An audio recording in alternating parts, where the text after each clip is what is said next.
Good morning, everyone. My name's Judy Morgan, and it's my very great pleasure to welcome you to today's discussion. Before we start the program, I want to provide you with a bit of technical information. If your internet quality is poor, please click on the click here to switch screen button to view the webinar at a lower bandwidth. The video quality will decrease, but the audio should remain the same. If you're having any other technical issues, click on Request Help bubble, which is in the bottom right corner of the webcast page. Your help request will be emailed back to you at the email address you provided when you registered. So those two things, hopefully we'll have a smooth webcast. Even though we're meeting virtually today, I want to acknowledge that I am speaking from Toronto, which is the traditional territory of many nations, including the Mississauga of the Credit, the Anishinaabe, the Chippewa and Wendat peoples, and is now home to many diverse First Nations, Inuit, and Métis peoples. We also acknowledge that Toronto is covered by Treaty 13 with the Mississaugas of the Credit. I am the chair of the Intergovernmental Committee for Economic and Labor Force Development, which we call ICE for short. More information about the committee is on our website, which is www.icecommittee.org. In a nutshell, ICE facilitates collaboration among all three levels of government around economic and labor force development in Toronto. Our goal is to break down silos and facilitate information sharing and collaboration across government. Our activities are made possible by the financial support of the Immigration, Refugees and Citizenship Canada and the City of Toronto Economic Development and Culture Division. They include identifying topics of collective interest around which we commission research and host forums, such as today's event. Today's forum discusses an issue that's been simmering away in the background for the last 10 or 15 years, but has been launched into the spotlight by COVID-19. And that is the impact that the education system's move to remote learning is having on students' equitable access to an education. Dr. Jagdish Yadav, the City of Toronto's Education Sector Economic Development Specialist, is going to frame the issue for us in a brief presentation. And we're then going to hear from our panelists about their research and a range of initiatives that have been launched to reduce the digital divide. A panel discussion will follow, and then the panel members will respond to your questions. You may ask a question at any point during the webcast by clicking on the Questions tab, typing in your question, and clicking Submit. If you'd like to direct your question to a specific panelist, please include that information as well. I'll be introducing the panelists when we begin the panel discussion. Information about them is included on your webcast page. And just before I turn the screen over to Jagdish, I want to draw your attention to one last very important link on your webcast page to a short feedback format. You'll find it right at the end of the paragraph describing the event. I encourage you to complete it before signing out of the webcast, but I'll also be emailing it out to all the registrants after the session. So without further ado, Jagdish, over to you.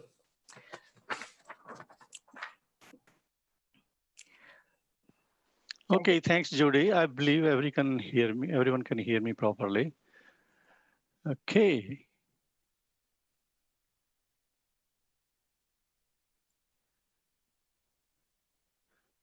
I'll take a few seconds just to set my things.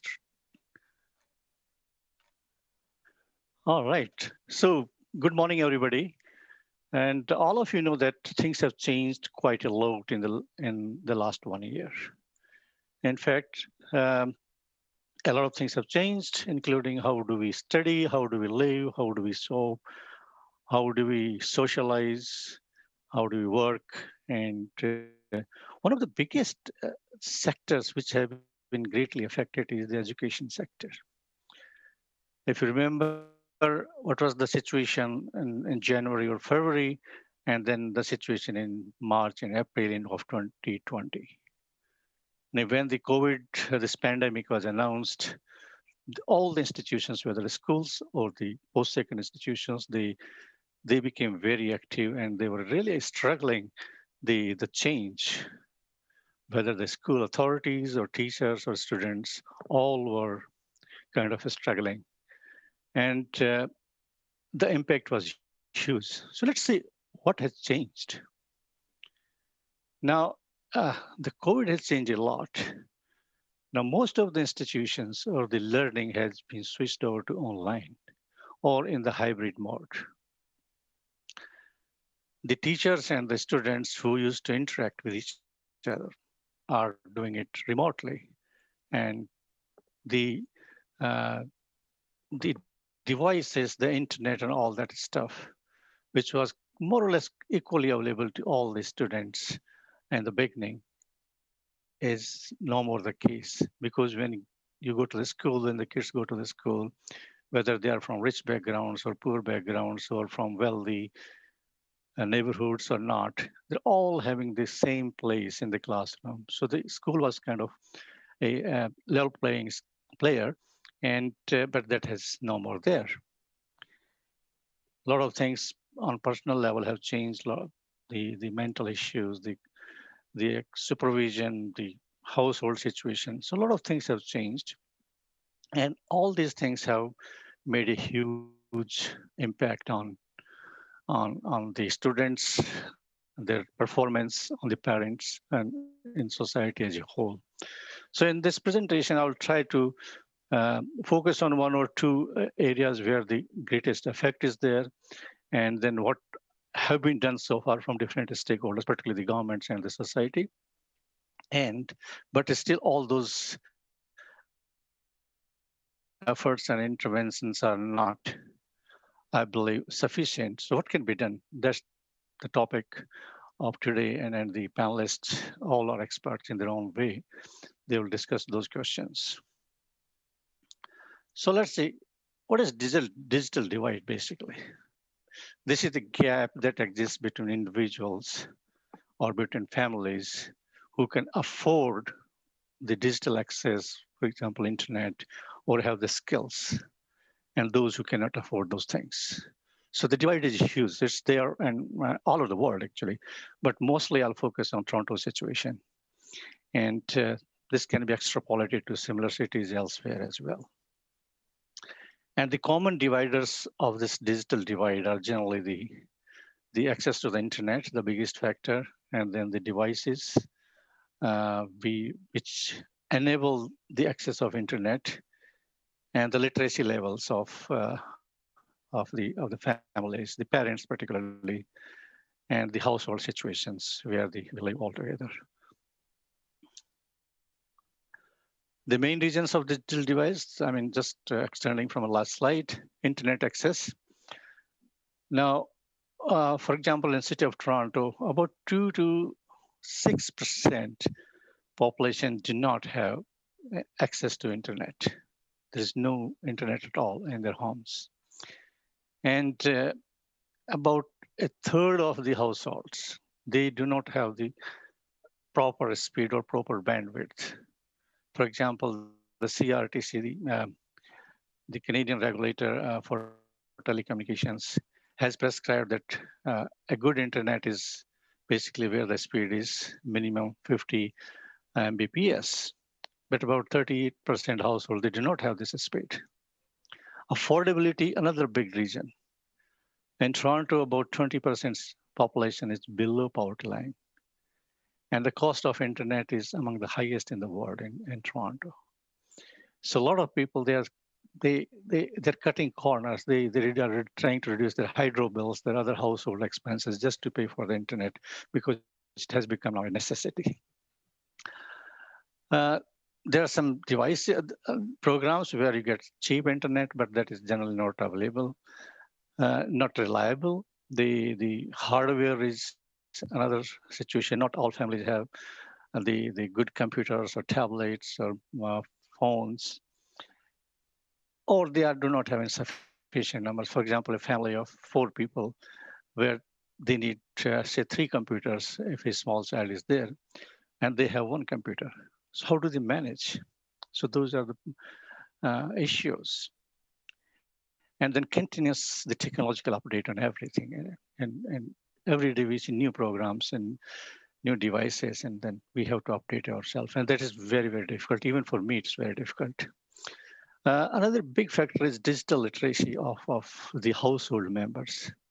Not everybody is up to the mark to use the technology or the devices available. So the digital device is there. And now, what are the impacts of this digital device? I'll keep my presentation just focused, as I mentioned earlier, on education. So it is creating educational inequality, basically. Some of the key impacts are disproportionate loss of learning. The students from different backgrounds, their loss is kind of different. There is an economic impact. Also, the households who now it is are unable to kind of access the critical services, for example, education or government services or tele services, they are not able to have those accesses sufficiently. And then the mental, emotional, physical health impact is also huge. Let's focus on one aspect, the loss of learning, and which is disproportionate among the different students. A study in the US, this is from the US, the McKinsey and Company, they conducted this study for US schools, and they have seen that the percent loss on left-hand side, the chart shows the percent loss of learning. Uh, uh, I mean, so, and that if convert into the duration, then it's basically the students of color, their loss is much bigger than the students who are predominantly white. So that's really concerning.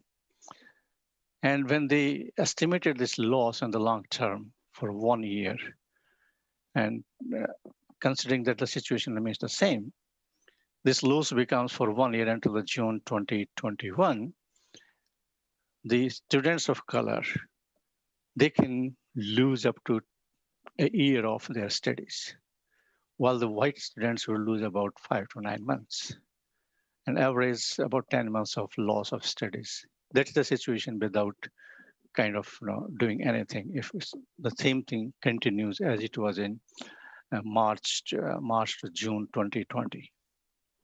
So it's a huge loss and very different for different students. Similarly, there is loss of the earning. This is another study. I forget to give the source of this study, but you see in a period of 40 years, every year the loss is different for different students. Now, the governments, the institutions, the society, they became aware of this this digital divide and the impact it had on the society. So they have come up with kind of various solutions. Whether the solutions are sufficient or not, they are not really. And for example, in Canada, the federal government, they came up with this Connecting Families initiatives. So basically, you pay $10 per month for having the internet, and they're hoping to cover about 1 million families on that. City of Toronto has some programs. Connect You, I think my colleague Alice will cover on that. And so these are temporary. So for example, Digital Canopy, the city aligned or worked with Cisco to provide internet to surrounding areas of certain buildings. So there are a lot of things, but from different institutions, the school boards where the kids have been affected a lot, they have provided kind of devices and also the Wi-Fi connections. Both you'll hear from about this two big industry boards in Toronto.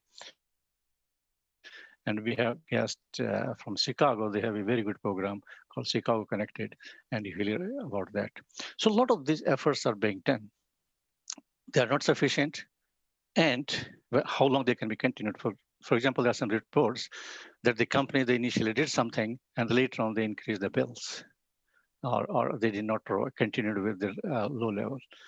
So these interventions, one more slide, these interventions, they definitely had some impact on bridging that gap. For example, this slide, if the situation was like this, and if nothing was done, then the students of color would lose about a year of their study, on an average 10 months of study loss.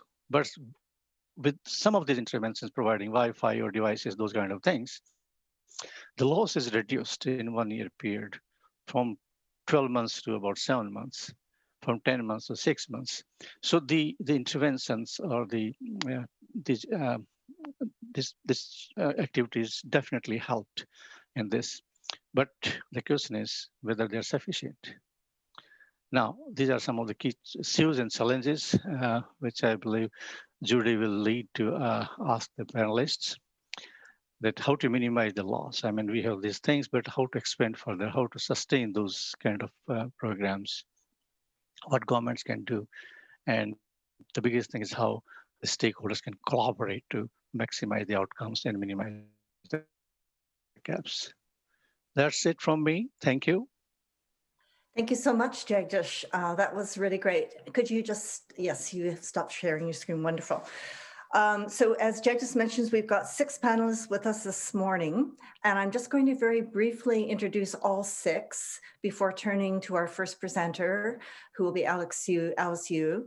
And then I'm going to very briefly, at the end of each of her presentations, I'll just set up the next person very quickly as well, just so that everyone knows how we're going to, what the flow will be. So we have 6 panelists. The first one we're going to hear from is Alice Yu from the City of Toronto. Alice is the lead on a special project at the city called Connected Community Smart City Program. And it was just adopted last week at Toronto City Council. So this is very exciting for us here in Toronto. Basically, the program is intended to improve the quality and reduce the cost of internet access across the city. So after Alice's presentation, we'll hear from Peter Singh and Akriti Kapoor from the Toronto District School Board. Peter is the Executive Officer of IT and IM Services and Freedom of Information and the Privacy Office. And Akriti is the Research Coordinator with the Research and Development Department at the School Board. Following that, we'll hear from the Catholic District School Board in Toronto. Omar Malik will tell us about the actions they're taking. Omar is the Acting Chief Information Officer for the board. And then after that, we're going to turn to best practices in other cities. And Casey Baxley has very kindly agreed to join us from the city of Chicago to tell us about the Chicago Connected Initiative, which provides free high-speed internet to 100,000 Chicago public school students. Casey is a Digital Inclusion Policy Fellow with the city of Chicago. And our last panelist is going to be Dr. Cheryl Camillo, who will wrap up the panel presentations by sharing her research perspectives on the issue. And Cheryl is the assistant professor at the Johnson Shoyami School of Public Policy at the University of Regina, hoping I got the pronunciation approximately right. So that's our panel. More information about them is in the written material, but to read the full bios would be cutting into our discussion time. So without any further words from me, Alice, could you tell us about your project, please? Sure, Judy. Thank you very much for those introductions. I can't wait to hear everyone's presentations. Have had a sneak peek, and you guys are in for a treat with everyone's insight. I'm just going to share my screen and go through some of the work that we've been doing at the City of Toronto from a technology services perspective. So I have the pleasure of leading a team that's focused on digital infrastructure. And our team leads the creation of the city's first digital infrastructure plan. And through the last 12 months, much like many colleagues here, we find ourselves pivoting towards digital equity in a very fast way. So this is very quickly giving you a digital equity snapshot here at the city. Of course, we are here to make sure that the city is not divided by this disconnect, and that everyone can prosper and participate in this evolving world. And so we don't do this work alone, and we definitely don't do this without guidance. And so in about a year ago this time, the City of Toronto, actually, the City Council adopted a set of principles for the digital infrastructure plan, including equity and inclusion as the first working principle. Then there's of course, we're guided by the digital charter from the federal perspective, as well as the Ontario Smart City Framework, and the City of Toronto joined joined the Declaration of Cities Coalition Rights, and of course, their universal and equal access is at the heart of the work. And so very quickly, we were able to do some research, including one with Ryerson University, where they were able to map the digital divide here in Toronto. The materials are available in our website and on Ryerson's website as well.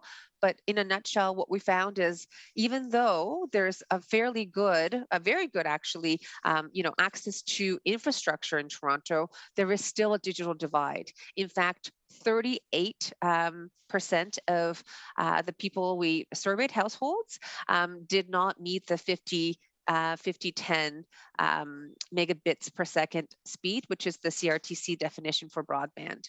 We also learned that just over a third of Toronto households are worried about paying their home internet bills over the next few months. And so we were able to map some of that, both the people who have a high percentage of low speed and a low percentage of high speed, to get that picture about where the divide is.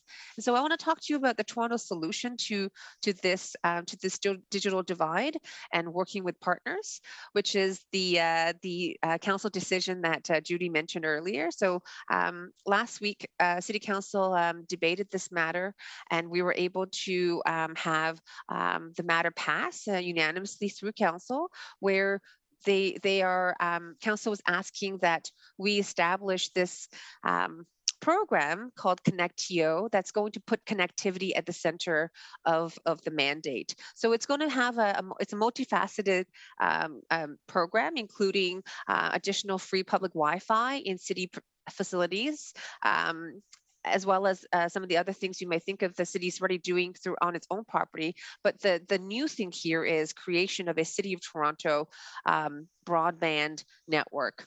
What that means is we're looking to leverage municipal broadband assets, including our fiber, including, let's say, TTC's fiber, Toronto Public Library's fiber, and we're looking to connect it so that we have that backbone to invite private sector partners to come in and deliver that last mile in-home solution. So the city's not going to become an ISP. You're not going to have, the city sort of bill you for your internet, which is a model that some other cities have taken. But what we're trying to do is we're trying to leverage our assets so that the partner provider can offer their services at a reduced cost. And we're offering the services at the places where we know there is a digital divide because of affordability, and we know that the high-speed internet's not available at an affordable price. So ultimately, we're trying to link together what cities need and the things that we have, which are our assets and very passionate people with some know-how to be able to bring that together. And the outcomes we're looking for are, of course, digital equity. We're looking for some levers for economic recovery, allowing more homes and businesses to have high-speed internet, and to enable more people to be able to work effectively from home. And then we're also looking to sustain that long-term fiscal health for the city by adding more value to existing and now we see as underused assets, as well as maintain the city's technology leadership, both from a regional and a national perspective. I think that's my 5 minutes. Thank you so much for listening, and looking forward to everyone's presentations. Thank you so much, Alice. I just should note that we'll take questions on the individual presentations after the panel discussion as well. But if you have any questions from either Alice and Jagdish, who you've heard so far, feel free to, as I say, click on the questions and answer the question tab and email us your questions, and then we'll make sure that we include that in our discussion in a few minutes. So the next people we're going to hear from is the Toronto District School Board. Peter Singh and Akriti Kapoor are going to tell you about initiatives that the Toronto District School Board has taken for their students. Peter and Akriti, over to you. Thank you so much, Judy. I will start, and I think, Peter, you're going to follow.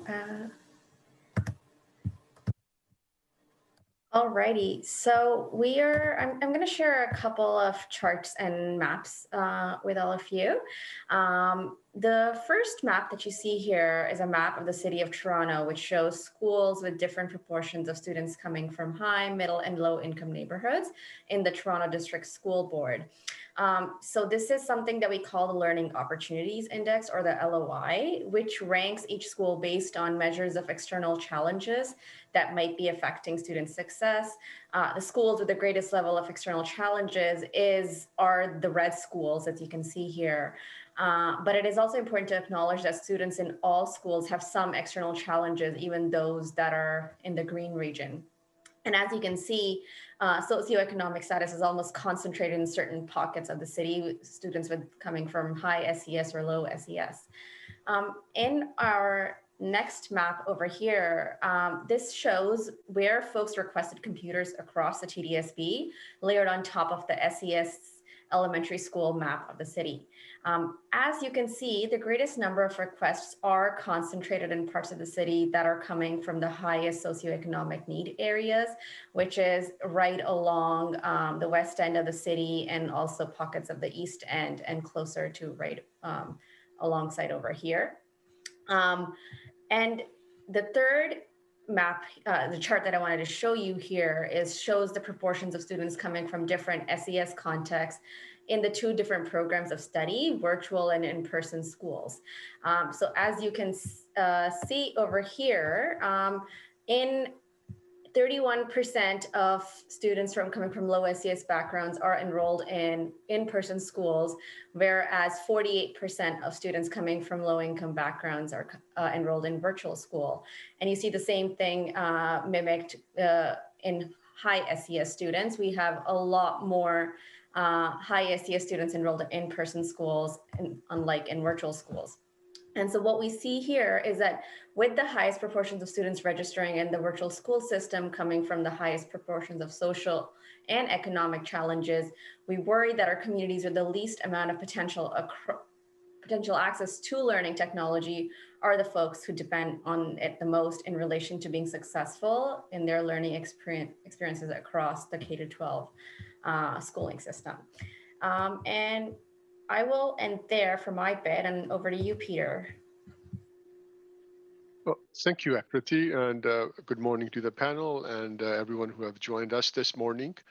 A quick update around what's happening at TDSB, but who is TDSB? Toronto District School Board is the largest school district in Canada. We have close to 245,000 students who come through our doors every day for learning, and a staff team of close to 42,000 that supports the entire ecosystem, which includes 16,000 full-time teachers and around 8,000 occasional teachers. Now, when the pandemic hit, like everyone else, this was unscripted. No script existed, so we were writing the script on the fly. And thank you to Jagdish and Alice sharing the data around the Toronto and the digital divide that's truly reflected. We very quickly reached out to all our families saying, could you tell us, where do you need help? And do you need a device from us? Do you need a device and internet service from us? Or do you only need internet service from us? And our estimates were close to 20 to 25% of the families might need something from us. And when we were done in March, April, and May, we actually shipped close to 60,000 devices to the family households. So you can literally think about, out of 245,000 students, 60,000 students needed these services at home.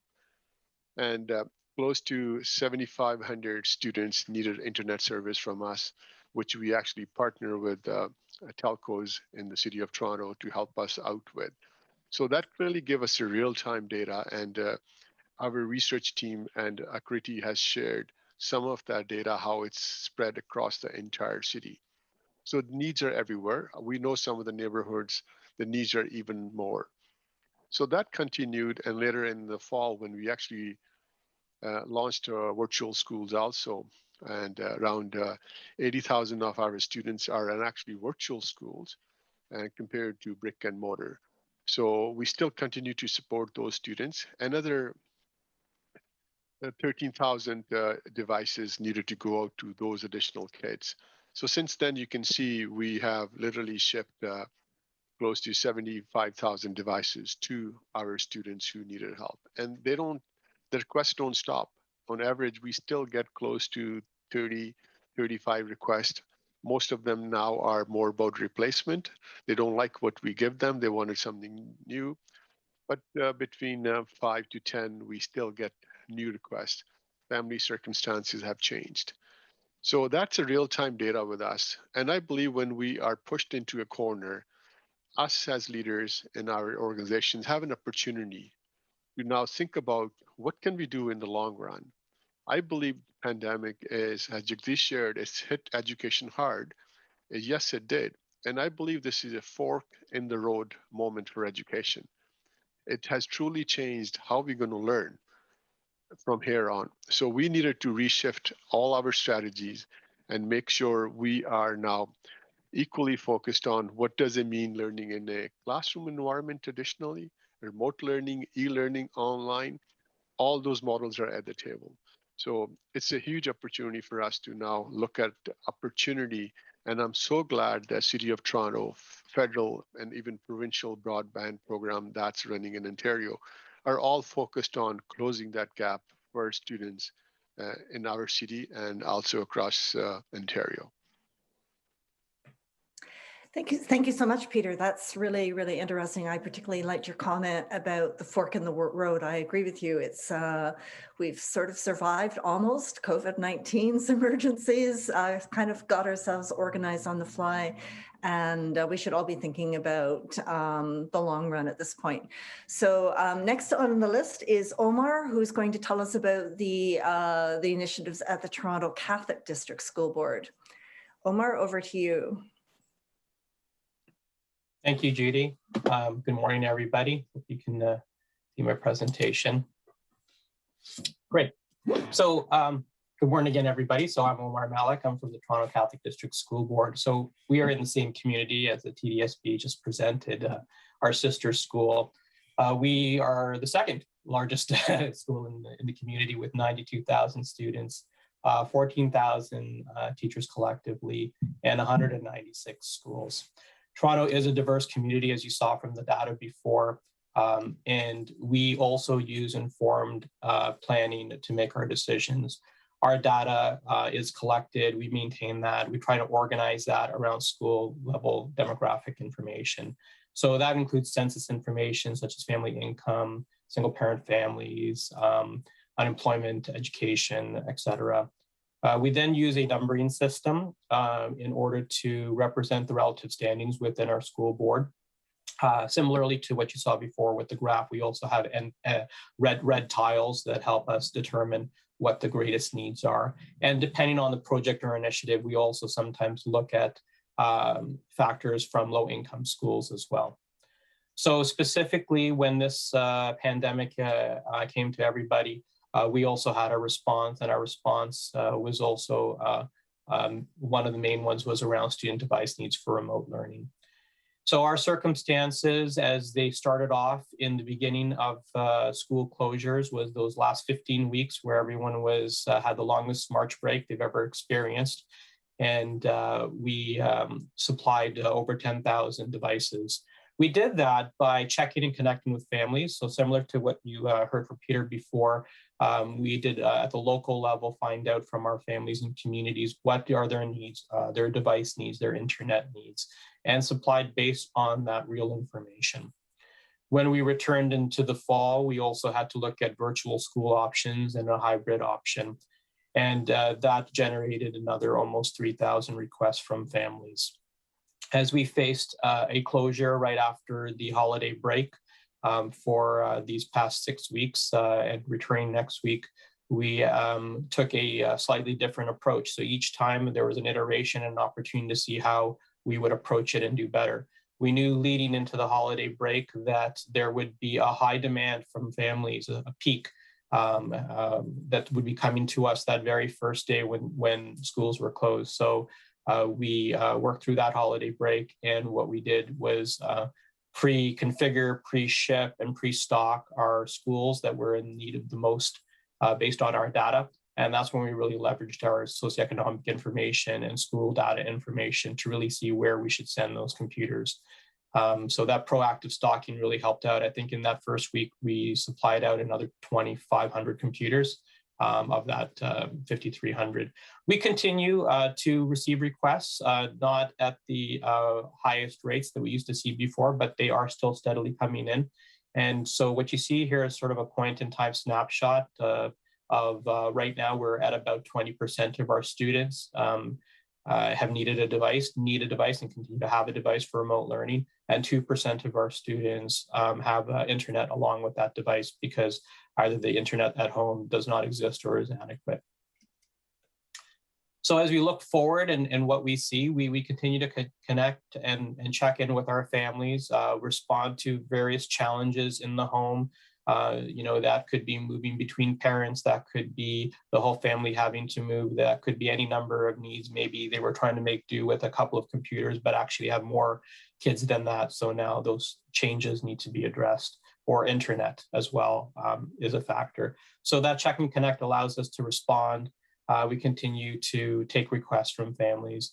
We analyze and we continue to make informed decisions based on that data. When there's urgent needs, we react with more of an emergency response in order to address those needs. And of course, we need to be conscious about supply and demand and what those levels are and where our finances are. So there's always financial planning involved, identifying where we can utilize underspending in any areas in order to spend where we need to over here, leveraging any other funding opportunities, and essentially trying to stay ahead of that curve of device and internet needs. We also provide, from a digital literacy point of view, we provide technical guidance and recommendations, not only to our teachers and staff, but as well as through our site to students and families, so that they can, if they have the means to buy a computer of their own, they have recommendations and guidance on what would be best for different grades, as well as connecting with our partners and any options and discounts that they might be able to provide to families with the means of purchasing their own device. We also have, prior to this, an information and technology strategic plan, where we are in our first phase of our 3-year plan to build, unite, and accelerate digitally enabled schools. And what we do is we continue to use that as our touchstone, as well as a place to look at to see, do we need to modify that as we go forward? Are there other opportunities that we have now accelerated as a result of this? And I would say one of them would be the synchronous learning. That was one that any other circumstances would have taken a longer time, but now we have students on not only Google Meet, but also on Zoom. So that's it for me. I wrap up, and thank you everybody for listening. Thank you so much, Omar. And do keep your questions coming. Some are coming in. A general one that has come in from a couple of people is, yes, this webcast is being recorded. And following the presentation, I will be sending out a link to the recording, as well as to where you can find all of the presenters' presentations, PowerPoints following the webinar. So yes, that information will be available to all the registrants. Okay, so now we're going to turn our attention to best practices in other cities, and Casey Baxley will tell us about the Chicago Connected initiative. Casey, over to you. Thanks, Judy. Let me just share my screen here.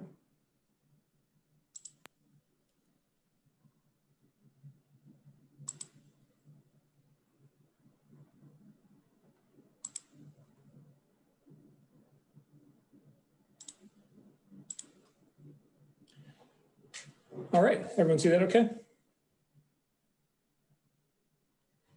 Great, so thanks again for having me. Really appreciate you all having me here. And also thanks again to my fellow panelists for their great presentations. It's really an honor to be able to share some of our progress with Chicago Connected, because really we're in this journey together, and I'm seeing so many similarities with what you all are experiencing in Toronto. So I won't spend quite as much time going over the stats of the digital divide in Chicago, since as you can imagine, there are a lot of similarities with Toronto and other large cities. So I'll move quicker through that.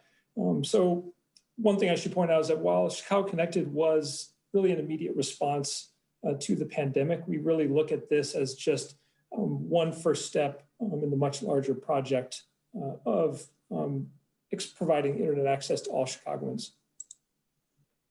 So just some quick overview. So it's the largest and longest duration city-run internet program in the country, which we're really excited about. The focus is on high-speed household internet access through a fixed line. So we found that that's just a little more consistent.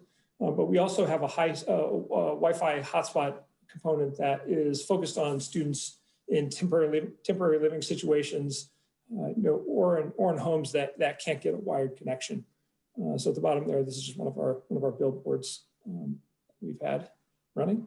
A couple more quick facts. So we have about 57,000 students connected currently. So we're past the halfway mark. Really excited about that, but we still have a lot of work to do. We have slots for 100,000 students. So right now, all CPS students that are in the free and reduced lunch program are eligible, and families who remain in the district can participate until 2024. So it's a 4-year program, which provides some good longevity. A couple really good pieces we negotiated with our internet service providers is that prior debt is not a barrier to enrolling, and there are also no installation or equipment rental charges.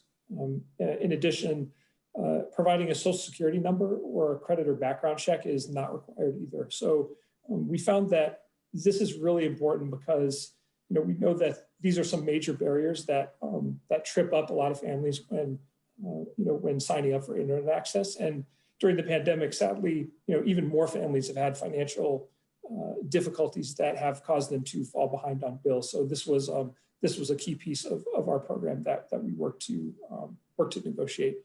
There's also pretty significant trust gap with free services. Sometimes someone will get a message or a text saying, "Hey, sign up for this; it's free," but they might have a good deal of skepticism, which is understandable because they might think it's something that expires at the end of the month or at the end of 6 months or something like that. So we really tried to work hard to build in those protections there. So as some of my co-presenters touched on earlier, I really can't emphasize enough how important partnerships are to sustaining a program like Chicago Connected. We really rely on strong partnerships. So the digital divide it's just such a complex issue, and we really need to mobilize champions that are all pulling in the same direction if we're going to be successful. And so on the next slide, I'll share a little bit more about our story in more detail here. So here's a fun timeline that a student intern at Kids First Chicago created. So I wanted to show this off. As you can see, 2020 was a really action-packed year. So early in the pandemic, sort of moving from left to right, our partners at Kids First Chicago really sounded the alarm on the digital divide, and they found that as many as 100,000 CPS students lacked access to home internet, which was just incredibly unacceptable. So the mayor's office and Kids First worked really quickly to mobilize 12 philanthropic partners and internet service providers. So we got people around the table, and United Way serves as the fiscal agent for the whole initiative. With operations, Chicago Public Schools took on the bulk of those, and they sent mass communications out to parents. They set up a tech hotline number. They made phone calls and handled a lot of the nuts and bolts operations. So we then contracted as well with 35 different community-based organizations that have done just a fantastic job, helping parents troubleshoot any kind of technical issues. They've provided additional outreach. They've made thousands of phone calls.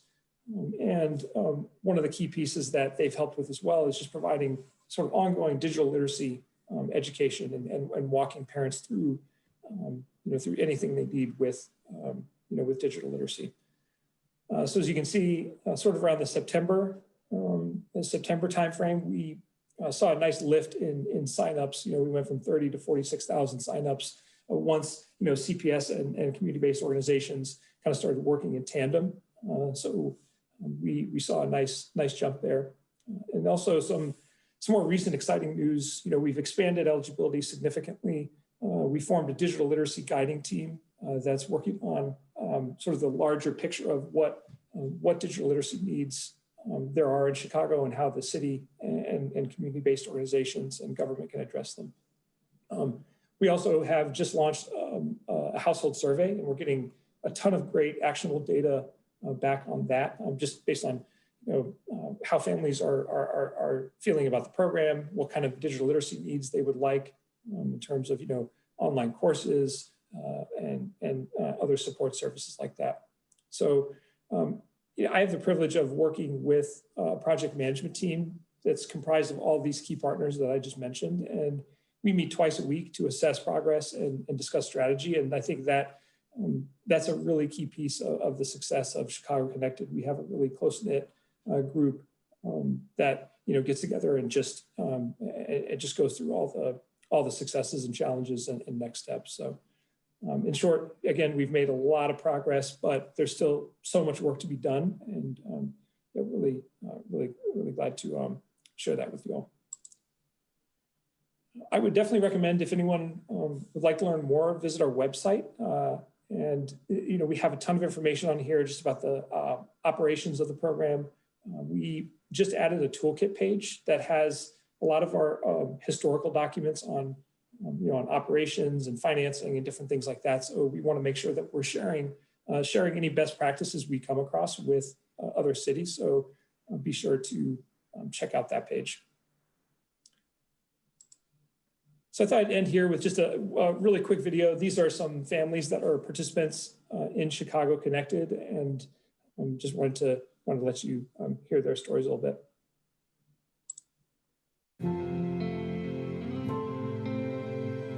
Cuando escuché del programa de Chicago Connected, yo sentí un gran alivio por los niños, por los padres, por las familias.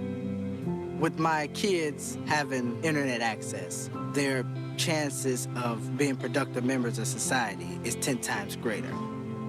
Because of Chicago Connected, I'm hopeful for my daughter's future.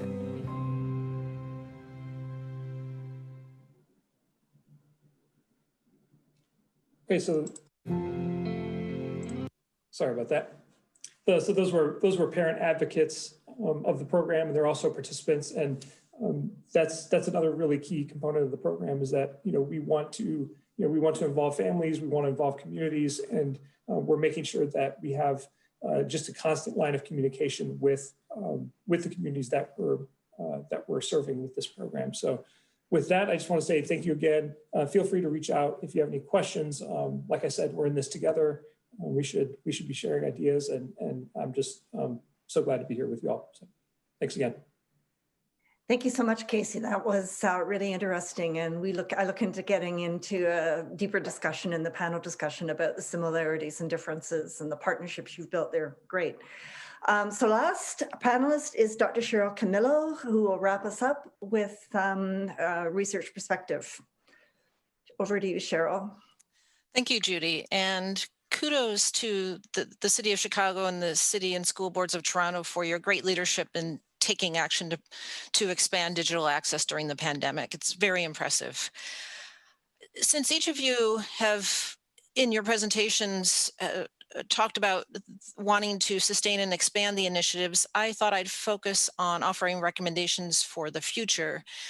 Judy referenced my research background, but I'm also going to draw insights from my work as a senior policymaker and program director for multiple means-tested categorical eligibility social programs in the U.S., including free and reduced price school meals, as well as the Medicaid public health insurance program, where I designed and implemented the great expansion of that program that became the model for Obamacare, which most of you have probably heard about. I have 6 recommendations, and I'll go through these one by one.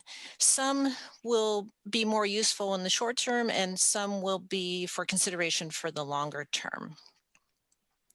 First of all, I believe policymakers need to go forward assuming that life post-COVID is not going to be the same as our pre-pandemic lives. I believe educational institutions like mine, the University of Regina, will continue to want to deliver courses online, not exclusively, but they'll want to take advantage of being able to draw from lecturers from across the country or the world. Even elementary and secondary education institutions might ask students to work online during parent-teacher days or teacher training days. And as we can see from the Angus Reid data, many employers and employees expect that they'll continue to work from home. And we may be forced to continue to study and work from home because there may be more pandemics in the future. Public health officials expect that they'll occur at a more frequent rate.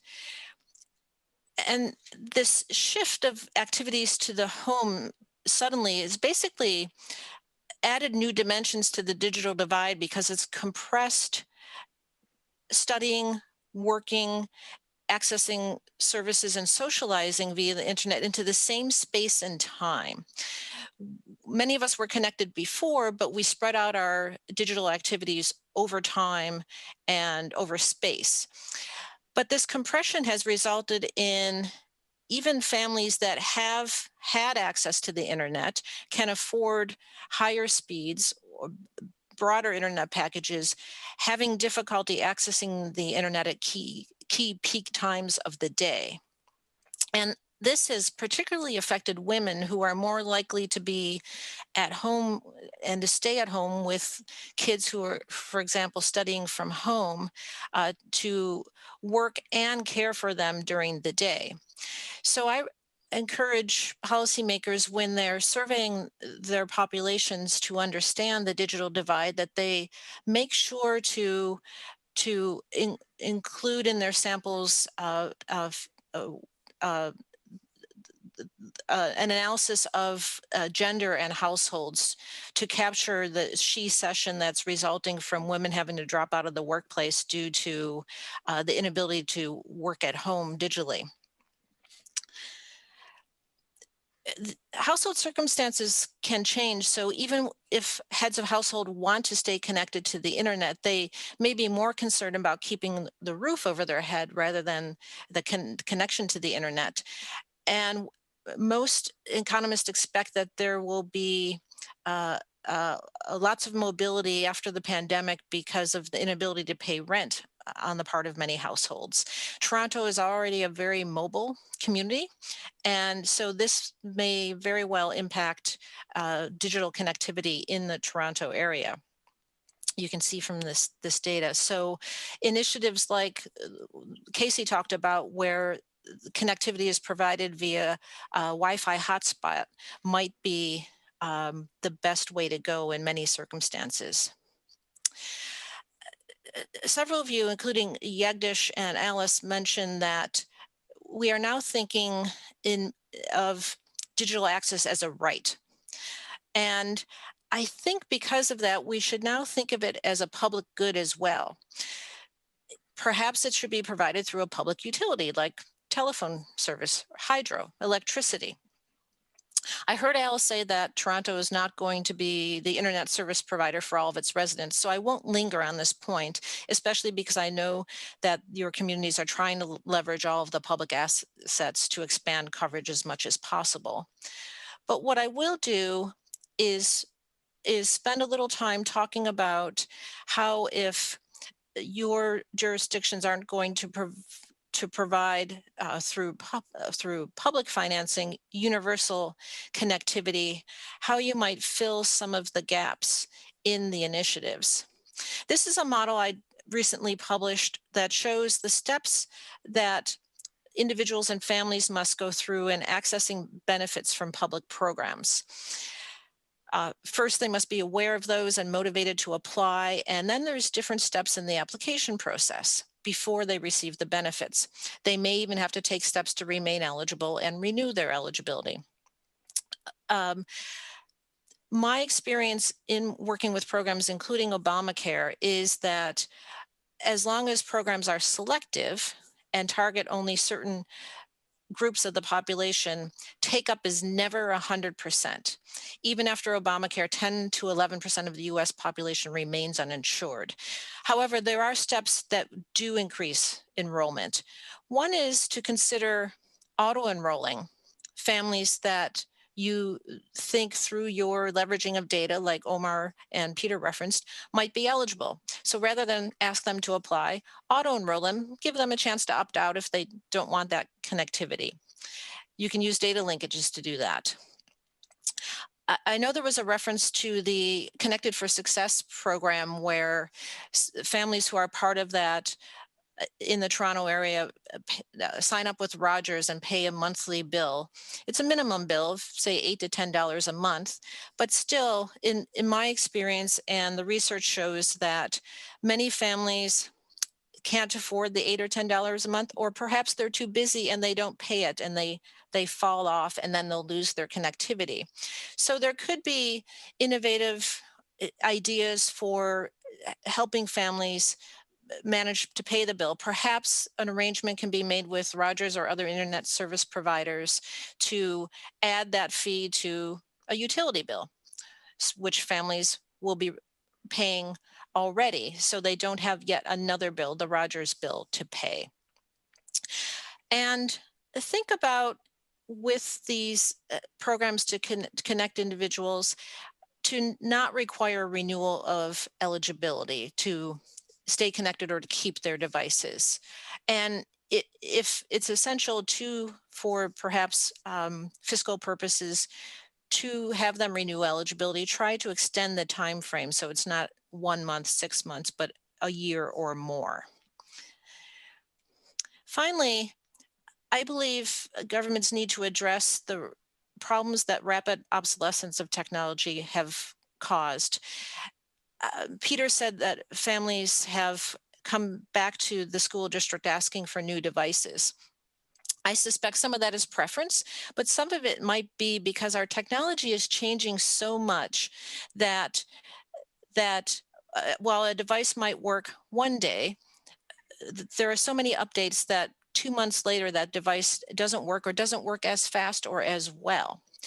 And we know that folks who haven't been connected may have low digital literacy, and so they'll need tech support. Even individuals and households with high digital literacy need tech support to sometimes overcome the rapid updates or changes in technology. I know since we started teaching here at the University of Regina, all of our courses online last March, my Zoom has updated so much that I can't run Zoom on my home computer anymore, and I have a decent home computer. So in partnering with internet service providers, I recommend that governments talk about the level of support they can provide to families who are part of the program, so that if there are updates that need to be done, they can do those successfully and not just put the device aside and disconnect themselves. I'm happy to share more ideas from my experience, and I thank you very much for listening, and I look forward to your questions. Thank you so much, Cheryl. That's really, really interesting sum up, and I thank you so much for focusing on the future. You anticipated the panel discussion, so that's great. So I have a few questions that we developed before the webinar, and then we'll turn to audience questions. So I invite people from the audience to continue to send them in. There are several questions here, but we'll have time to answer probably a couple more if anyone has any burning issues they'd like addressed. The first question then, it talks about the learning loss. Research tells us that all students have suffered learning loss through virtual learning, but that children from poor and marginalized backgrounds have experienced the greatest learning loss. What initiatives you've talked about some in your presentations, but could you elaborate on some of initiatives that could be taken to minimize loss and how those initiatives can be sustained and expanded further? So I'm going to ask Cheryl to perhaps elaborate on her presentation on that topic, and then Kriti from the Toronto District School Board, if you could chime in, that would be great. Thanks, Judy. And I'll once again go to the slide about filling gaps in digital access through reducing administrative burdens, and encourage jurisdictions to work very proactively with families so that they don't lose connectivity and or lose access to their devices, and go back to the model I showed and think about how to reduce different steps that families normally would have to take, and basically to do as much for them so they don't have to take those themselves. Perfect. Kriti? Thank you so much for that question, Judy. I think there's three things that I'd like to speak to with relation to that question. First, in the immediate term, I think one of the things that we can do is collaborate with our post-secondary partners and integrate our services across the board in terms of specifically supporting grade 11 and 12 students as they move on to post-secondary, and how we can work together to address the ways we can support their learning loss as they move out of the public education system. The second one being resource allocation. This is one of the things we have done in the TDSB on a variety of instances, especially in our pandemic time reopening plans. But overall, governments and educational institutions can better support children from poor and historically marginalized backgrounds by ensuring a greater proportion of budget dollars and resources, such as support for digital infrastructure, goes into communities that have the most need. And as pandemic time schooling poses more financial challenges in particular, it will be further important to consider ways in which we can prevent resource cuts from communities that need them the most. And the third thing I wanted to address was in respect to, I think, Jagdish, you talked about how the digital divide is the greatest with our racialized students in particular. And this is one of the maps I didn't illustrate, but when I showed the SES map in the Toronto District School Board, how there's pockets of red and green, that also really layers on nicely with our ethno-racial map of where the racialized students live in the city. So I think if we can also reconceptualize what we mean by learning loss in the long term, that might help us address the issues that we're seeing arise and kind of increase now. So for instance, research about supporting the academic achievement of historically marginalized students tells us if classrooms become a medium for engaging with conversations of how systems of oppression have worked to create that marginalization to begin with, that can propel students' achievement in ways traditional understandings of closing achievement gaps might not be able to do so.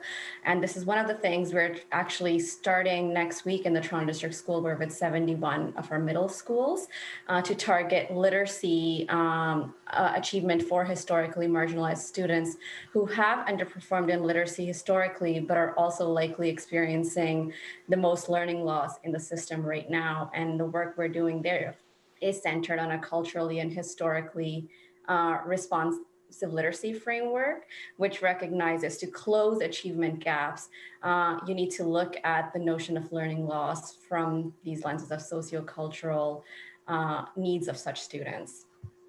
Thank you.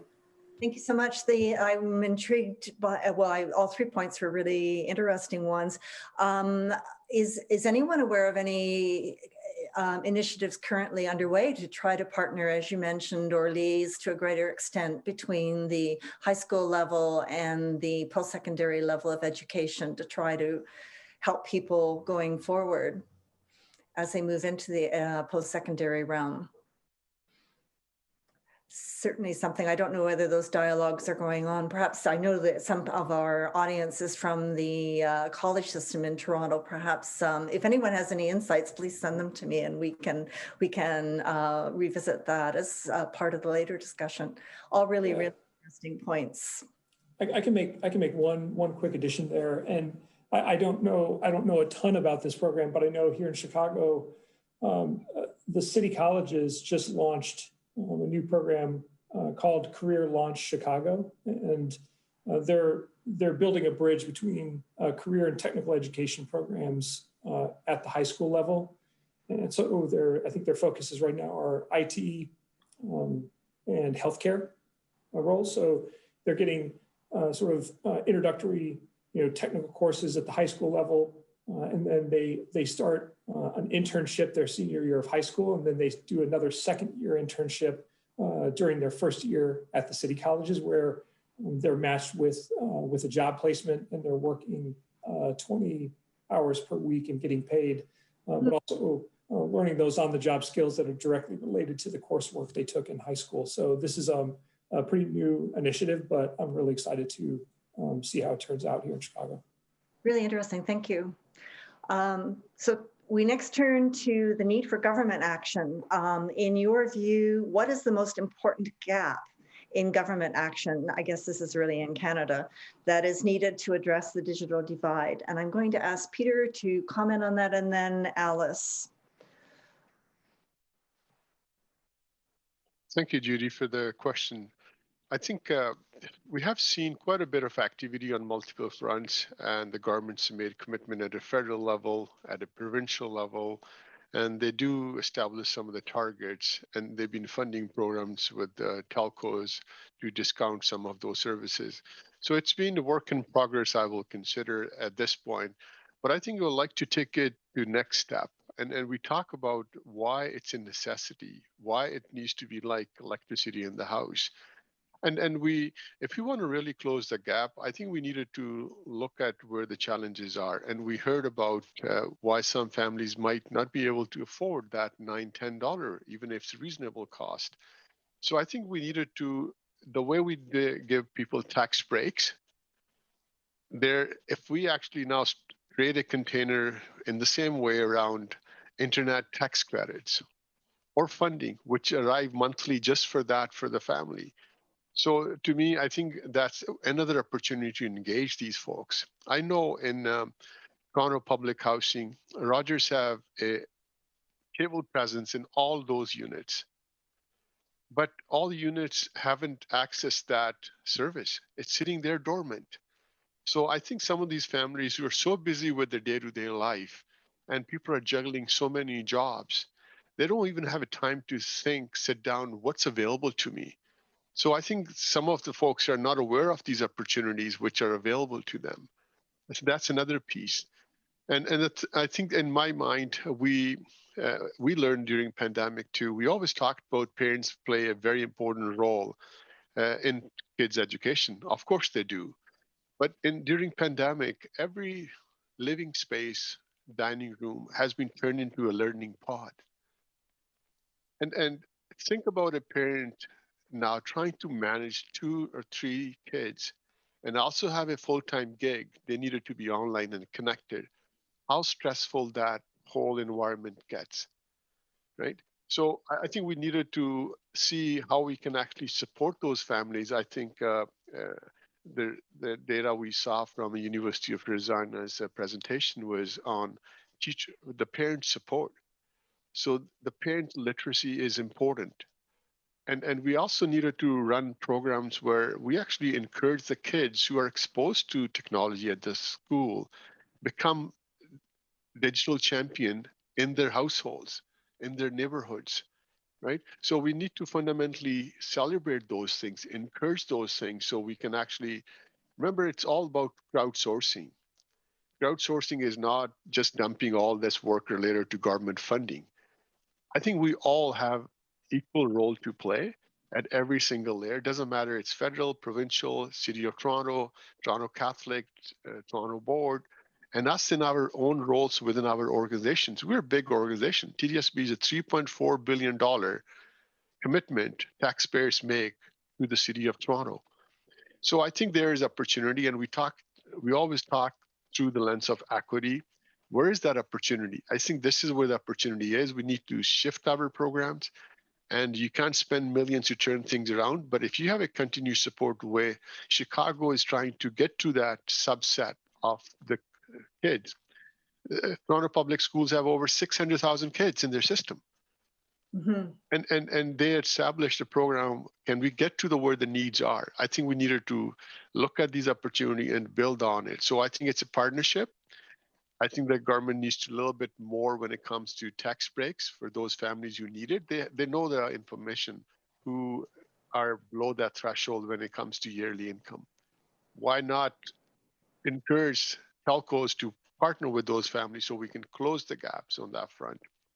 I think another piece that really comes to the forefront, we in other cities run nutritional programs for the families, the breakfast programs. But we have never turned that into internet access programs. Interesting. So we need to think about it. And I've been exploring that with the telcos in City of Toronto, saying, how can you help us? Even if we bring the money to the table saying, we're going to pay for it, what will that look like in City of Toronto? So I think those are interesting discussions, and you will see some of those things really come to the forefront this fall, because we are still in learning mode. And to me, this has been a golden opportunity now to close the gap, especially in the City of Toronto, in our own schools, because we know who these kids are, who these families are, who these parents are, and they've been telling us now, but here's the real data in our hands. Now, us as leaders, what are we going to do with it? Mm-hmm. I think that's our next opportunity. Thank With you. that, Judy, back to you, floor. Yeah, thank you so much, Peter. Alice, did you have any thoughts to add to Peter's comments? It's hard to follow Peter, that's for sure. So I think, but he's already mentioned all the relevant, tools we can use. And so my perspective is actually quite a selfish one, but also quite a simple idea, which is the CRTC defines broadband as 50 megabits, not bits per second for download speed and 10 for upload speed. And they define access as having access to that speed. So almost all of Toronto, like 99% of Toronto, 98 to 99% of Toronto is covered. But unfortunately, there's still a digital divide in the city. So what I mean by that is just because the internet is there doesn't mean you can afford to have it, which is what we're talking about today. So, when you look at the average high-speed internet package in Toronto, notwithstanding some of the offers from Rogers's Connected for Success or the Connecting Families program, you're looking at least $60, $70, $80 a month for a high-speed package. And that's just not affordable if you're looking at if you're getting about $800 in Ontario Works payments a month. And so when we had the deputations on this matter at Executive Committee on January 27th, we heard from people, some of them are ACORN members, saying, I have to make the choice between internet and food or nutrition. Do any of you have to make that choice? And that really hit home with me, because it's one thing for us to make the policy, and I'm quite privileged, even though I am one of those people, Peter, that I'm in my dining room. My two kids are running around somewhere trying to do online school. But I don't have to make that choice. But there are many people in Toronto who do have to make that choice. And just because they have this 50-10 available, if they were to open up their wallet and take that money away from food, it's really not accessible to them. That's what I'm trying to say. The definition of accessible, it's not realistic in all circumstances. And this is not to take away from the challenges from northern and rural Canada. This is not that conversation. I want to make that clear. But I think what I'd like to see is a shift in thinking about what it means to be accessible, and that affordability, becomes part of that equation. Thank you. Thank you so much, Alice. Okay, so let's shift the conversation a bit to partnerships.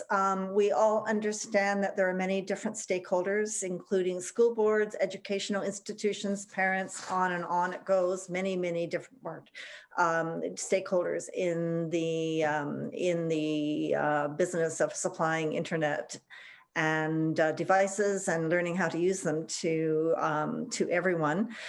Do you have suggestions for how a greater degree of collaboration could be facilitated or encouraged to maximize outcomes? I'm going to ask Omar to comment on that from your perspective, Omar, and then Casey. Thank you, Judy, for that question. And you mentioned such a large spectrum of stakeholders, and that's what it is there's a lot of stakeholders, and I think we need to identify perhaps who those key stakeholders are. if we can identify them and bring forward spokespeople that can maybe perhaps meet on those common matters of importance. But I think the key thing is that they would need to have influence and be able to inspire broad change. So, how do we empower that ability to influence and inspire? Another piece of that would be the student voice as well. So they are an important stakeholder, and that getting that student voice, surveying and research information, I think would also help to feed to a consortium of people that can represent all. So a few things there. Can we find and identify, and can we empower them to influence and inspire? Perfect, thank you. And Casey?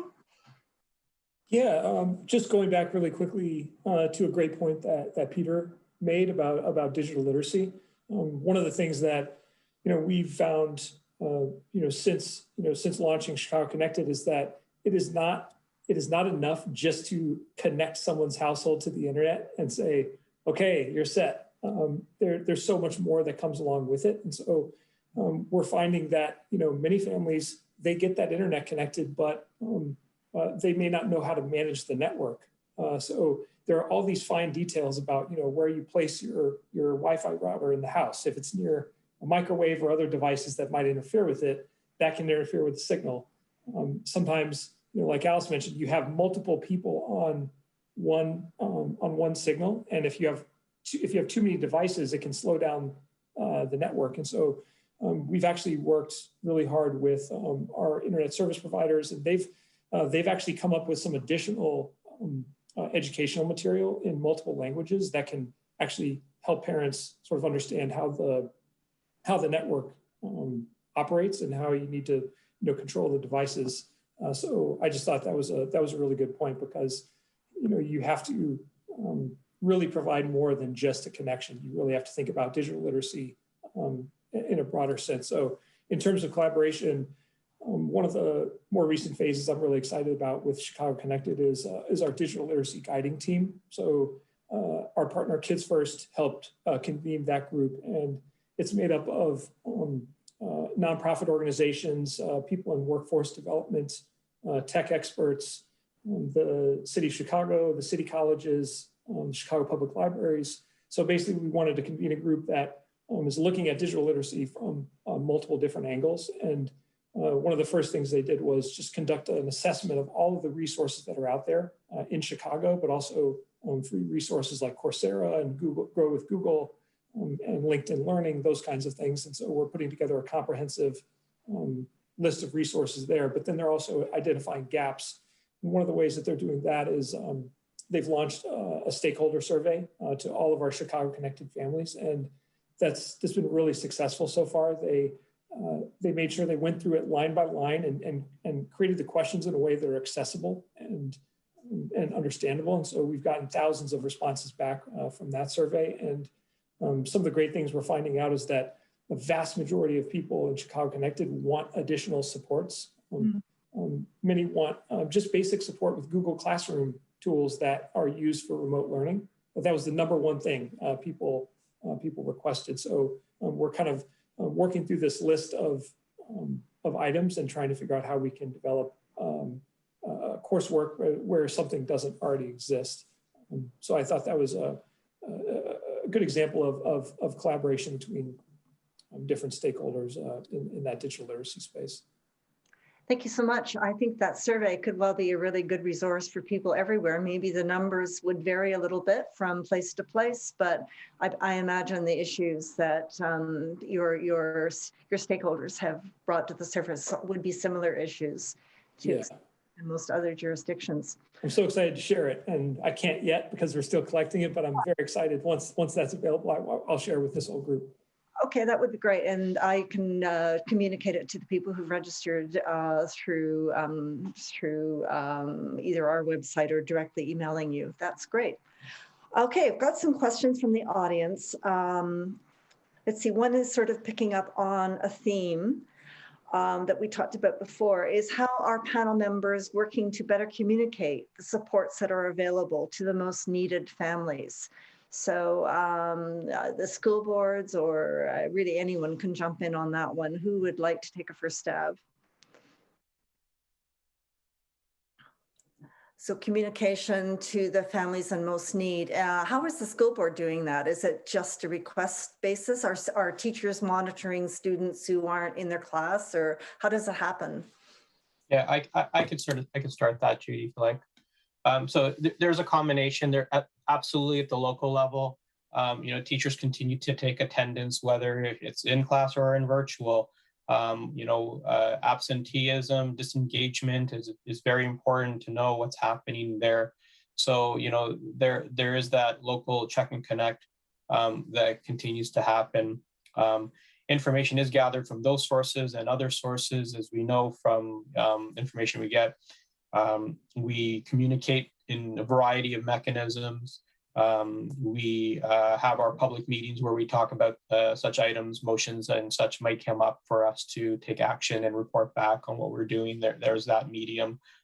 We use our conventional mechanisms as well. So we have families connected through an email system where we can communicate information out to them, newsletters, how the pivoting is affecting the learning situation, and of course the website as well. Survey collection is another form, and we basically hit the same mailboxes to try and get feedback, public feedback, community feedback, in order to make some of these informed decisions, and also to get word out on changes and new services and offerings. Great. Does anyone else want to add to that? We do have a few more questions from the audience, so maybe I'll change. We'll ask a different question perhaps. One person is interested in sustainability. Most of the programs are just a patch solution, as they've only very short term and a crisis period, not having long-term impact solution. Well, I guess that's a bit different for the City of Toronto's. So really that is preparing us for the long term.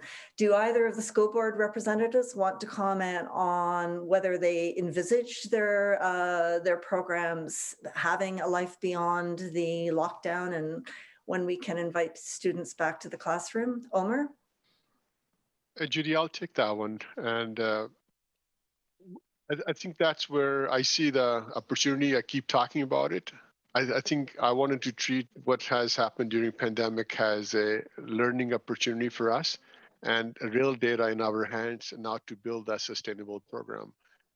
I believe the way we run nutritional programs, we know the families who need help. We shouldn't be even asking them twice. Start working with your community liaison officers. You know who they are, and set up these programs so we can tap into our connections with telco. The goal is, can we lower the cost of $60 Alice talked about to a manageable level, right? So to me, we do, during pandemic, we've been giving away grocery cards to the families who need help with the nutrition side of things. And now is an opportunity to set up that program. Telcos are interested in it. Telcos are also want these initial programs to turn into long-term customers. So they have a keen interest for us to build this long-term program. And Omar and myself and the CIO from Peel in York, all of us are actually working on these pieces. How can we translate this into short-term fix we had into a sustainable model? And on TDSB side, we're also looking at how can we now bring sustainable funding to the forefront. In the US, Casey, you have seen 101 programs going on for years, but we never had 101 programs here in Toronto.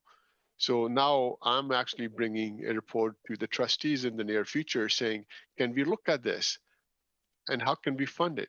So I think to me, we would, and we're heading towards that.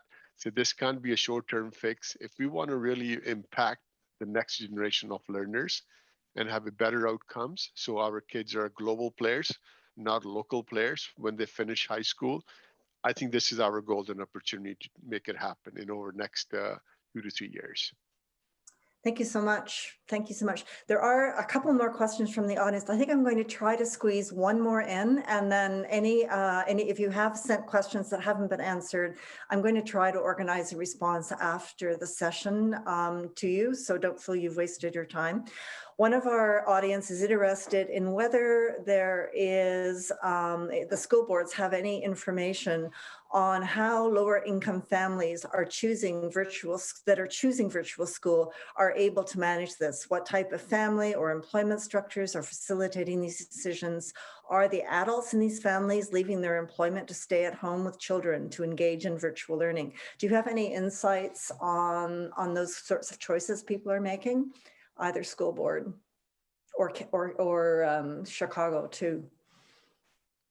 I'll start. I can share from where we are right now. We haven't gone that deep and correlating those different data sets. And I don't know, Akriti, if your team has been actually exploring those connections now to learn and bring it back to the board saying this is, you see an opportunity in the near future. Yeah, that's an excellent question. Thank you so much. We have had those conversations, particularly, I think one of the things we noted, our ethno-racial breakdown. South Asian community members were one of the most represented groups in the virtual school population. And we haven't had that opportunity to do further analyses into why, these certain families are choosing virtual over others. But we've had conjectures, potentially they're multi-generational homes, potentially there are cultural differences. Potentially there are factors that, there have been families who racialized folks may have lost their jobs a bit more. And so maybe folks are deciding to stay at home instead of and wait till the pandemic is over before going back in the workforce. So we don't necessarily have exact answers yet, but what our data is showing for now is that low SES families, and I think from the ethno-racial breakdown, I believe the South Asian families are more represented in the virtual school population. Thank you so much. That's great. Judy, I might just want to add a quick note there as well. One thing I know that we all think about, perhaps we didn't really connect on, are our special needs students as well. So, in that scenario, the in-person is sometimes the only one that might work for the student. And that can actually be a factor in deciding whether you're going to go virtual or not. During closures, both Peter and I have both seen that we've had to keep those programs open in the schools. And I think the digital divide can sometimes be even another load and even more difficult in getting started and staying connected when there's also a special needs circumstance in the home. Thank you so much.